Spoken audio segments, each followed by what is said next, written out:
Foreign Affairs says it is prepared to defend the Philippine-U.S. Enhanced Defense Cooperation Agreement. That is if the Supreme Court compels it to do so. Meanwhile, Senator Antonio Trillanes IV wants a Senate inquiry into the defense agreement. Sam Ramirez with the details.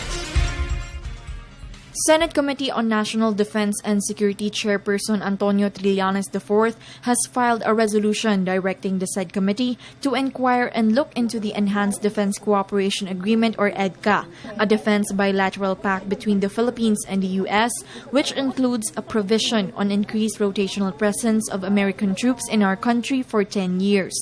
The said agreement was signed last week, a few hours before the arrival of U.S. President Barack Obama in the Philippines for a state visit. Even before it was signed, several militant groups are already questioning its constitutionality. As stated in Article 18, Section 25 of the 1987 Philippine Constitution, foreign military bases, troops, and facilities shall not be allowed except under a treaty duly concurred by the Senate. Although the senators were invited to a preliminary meeting and were duly updated about the developments during the talks, Senate President Franklin Drilon believed that the Senate should have been consulted first before sealing the deal with the U.S. He added that the Palace, the Department of Defense, and the Department of Foreign Affairs now has the burden to explain why the EDCA is not a treaty and therefore will not need the Senate's approval.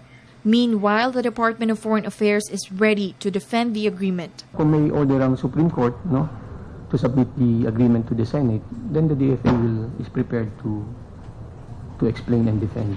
For the People's Television, Sam Ramirez.